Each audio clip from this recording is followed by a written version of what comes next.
غصے والے لوگوں سے بات کرتے وقت پرسکون رہنے کے ٹپس۔ السلام علیکم، خوش آمدید آپ کا یوٹیوب چینل پر، جہاں ہم بات کرتے ہیں زندگی کے مختلف پہلوؤں پر اور آپ کو بہتر بنانے کے لیے آسان ٹپس فراہم کرتے ہیں۔ آج کا موضوع ہے غصے والے لوگوں سے بات کرتے وقت پرسکون رہنے کے ٹپس۔ ہم سب کو کبھی نہ کبھی زندگی میں ایسے افراد کا سامنا ہوتا ہے جو غصے میں ہوتے ہیں یا پھر پسیو ایگریسیو رویہ اپناتے ہیں، اور ان سے بات کرنا واقعی چیلنجنگ ہو سکتا ہے۔ تو آئیے ہم اس ویڈیو میں کچھ مفید ٹپس ڈسکس کریں گے کہ کس طرح آپ ان لوگوں کے ساتھ بات کرتے ہوئے پرسکون رہ سکتے ہیں۔ پہلا ٹپ، اپنے جذبات کو قابو میں رکھیں۔ سب سے پہلے اور سب سے اہم بات یہ ہے کہ آپ کو اپنے جذبات کو قابو میں رکھنا ہوگا۔ جب آپ کسی غصے والے یا پسیو ایگریسیو شخص سے بات کر رہے ہوں تو یہ ضروری ہے کہ آپ خود کو جذباتی طور پر متاثر نہ ہونے دیں۔ اگر آپ غصے یا پریشانی میں آ جاتے ہیں تو یہ بات چیت اور بھی مشکل ہو سکتی ہے۔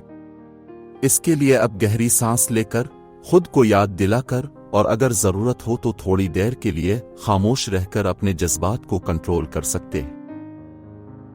دوسرا ٹپ، ہمدردی کا مظاہرہ کریں۔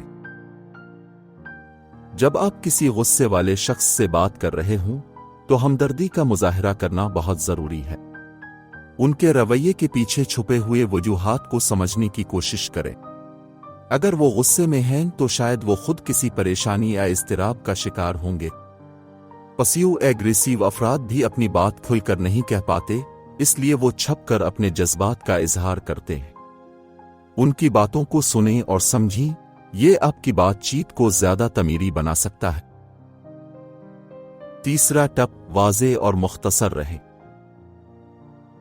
جب آپ غصے والے شخص سے بات کر رہے ہوں تو اپنے پیغام کو واضح اور مختصر رکھنا ضروری ہے۔ پیچیدہ اور طویل گفتگو ان لوگوں کے ساتھ مسئلہ پیدا کر سکتی ہے جو پہلے ہی غصے یا بے چینی کا شکار ہے۔ اپنے خیالات کو سیدھا اور سادہ انداز میں پیش کریں تاکہ وہ آپ کی بات کو بہتر طور پر سمجھ سکیں اور بحث کا موقع کم ہو۔ چوتھا ٹپ، سننے کی اہمیت۔ جب آپ کسی غصے والے شخص سے بات کر رہے ہوں تو صرف بولنا نہیں بلکہ سننا بھی اتنا ہی ضروری ہے۔ اکثر ہم اس بات کو نظر انداز کر دیتے ہیں کہ دوسرے شخص کا موقف سننا، اس کے جذبات کو سمجھنا اور ان کی بات کو اہمیت دینا بہت ضروری ہے۔ اس سے نہ صرف آپ کی بات چیت بہتر ہوگی بلکہ آپ کو یہ بھی سمجھ میں آئے گا کہ وہ کیوں اس طرح رد عمل دے رہے ہیں۔ پانچواں ٹپ، تنقید سے بچیں، حل پر توجہ دیں۔ جب آپ کسی غصے والے شخص سے بات کر رہے ہوں تو ان کی غلطیوں یا برے رویے پر زیادہ تنقید نہ کریں۔ اس سے صرف مزید تناؤ بڑھتا ہے۔ اس کی بجائے آپ کو گفتگو کا رخ حل کی طرف موڑنا چاہیے۔ آپ انہیں یہ بتا سکتے ہیں کہ آپ کو کس طرح مسئلے کا حل نکلتا نظر آ رہا ہے اور آپ کس طرح اس بات چیت کو بہتر بنانا چاہتے ہیں۔ اس سے آپ کی بات زیادہ تعمیری اور اثر انگیز ہو سکتی ہے۔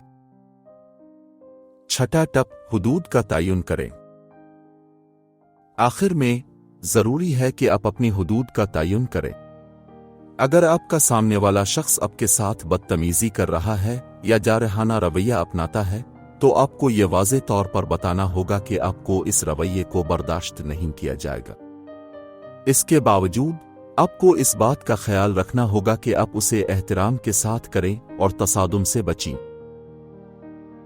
تو دوستوں، یہ تھے چند ٹپس جو آپ کو غصے والے لوگوں کے ساتھ بات کرتے ہوئے پرسکون اور تعمیری رہنے میں مدد دے سکتے ہیں۔ یاد رکھیں، کسی بھی شخص سے بات چیت کرنا ایک فن ہے اور اس میں صبر اور سمجھداری کی ضرورت ہوتی ہے۔ اگر آپ کو یہ ویڈیو پسند آئی ہو تو براہ کرم اس کو لائک کریں، شیئر کریں اور ہمارے چینل کو سبسکرائب کرنا نہ بھولیں تاکہ آپ کو مزید ایسی ویڈیوز مل سکیں۔ شکریہ۔